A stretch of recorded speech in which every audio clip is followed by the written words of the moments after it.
আসসালামু আলাইকুম। আশা করি সবাই ভালো আছেন। আলহামদুলিল্লাহ আমিও ভালো আছি। আজকে আমি খুবই সহজ ও সিম্পলভাবে নুডলস রান্না করে দেখাবো। যারা একদমই নুডলস খেতে পছন্দ করেন না তারাও আঙ্গুল চেটে পুটে খাবেন, কথা দিলাম। চলেন তাহলে আর কথা না বলি ভিডিওটা শুরু করা যাক। আমি প্রথমে 2 প্যাকেট নুডলস চিড়ে একটা প্লেটের মধ্যে নিয়ে নিলাম। ফুটন্ত গরম পানিতে এখন দিয়ে দিলাম। নুডলসটা এখন ভালোভাবে নেড়ে চেড়ে সিদ্ধ করে নিব। দেখতে পাচ্ছেন আমার নুডলসটা সিদ্ধ হয়ে গেছে। এখন চুলা থেকে নামিয়ে নিব। চুলাতে একটা প্যান বসিয়ে আমি পরিমাণ মতো তেল দিয়ে দিচ্ছি। আমি তেল এমন বেশি ব্যবহার করি না।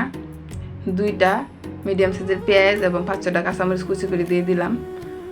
আমি মরিচটা একটু কমিয়ে দিয়েছি কারণ আমার ছেলে ছোটো তেমন বেশি জাল খেতে পারে না। আপনারা আপনাদের টেস্ট অনুযায়ী মরিচটা কমিয়ে বাড়িয়ে দিতে পারেন।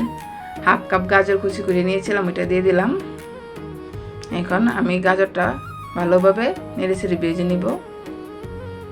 দেখতে পাচ্ছেন আপনারা আপনাদের পছন্দ অনুযায়ী কোনো সবজি ব্যবহার করতে পারেন। আমার কাছে গাজরটা দিলেই সবচেয়ে বেশি ভালো লাগে কারণ গাজরটা একটু মিষ্টি মিষ্টি লাগে। একটু সামান্য পরিমাণে লবণ দিয়ে দিলাম। লবণটা দিলে হয় কি গাজরটা একটু তাড়াতাড়ি সিদ্ধ হয়ে যাবে। এই যে দেখতে পাচ্ছেন আমার গাজরটা সিদ্ধ হয়ে গেছে। এখন এক সাইডে রেখে দিব। আপনারা চাইলে এটা আবার প্লেটে উঠিয়ে নিতে পারেন। আমি প্লেটে উঠাই নাই, কড়াইয়ের এক সাইডে রেখে দিলাম। এখন 2টা ডিম ভেঙে দিয়ে দেব। এই যে দেখতে পাচ্ছেন আমি ডিমটা ভেঙে দিয়ে দিচ্ছি। এখন নেড়েচেড়ে ডিমটাকে আমি ভেজে নেব। তেলের পরিমাণটা একটু কম মনে হচ্ছে, আমি সামান্য পরিমাণ একটু তেল দিয়ে দেব। ডিমটাকে ভালোভাবে নেড়েচেড়ে ভেজে নিচ্ছি। গাজর আর ডিম একসঙ্গে নেড়েচেড়ে ভেজে নেব। এই যে দেখতে পাচ্ছেন গাজর আর ডিমটাকে আমি একসঙ্গে নেড়েচেড়ে ভালোভাবে ভেজে নিচ্ছি। এখন আমি নুডলসের মশলা দিয়ে দিলাম। মশলাটা দিয়ে হালকা পরিমাণে ভেজে নেব। বেশি ভাজলে হয় কি মশলাটা পুড়ে যায়, আর মশলাটা পুড়ে গেলে নুডলসটা খেতে একদমই ভালো লাগে না। হালকা একটু ভেজে আমি নুডলসটা দিয়ে দিব।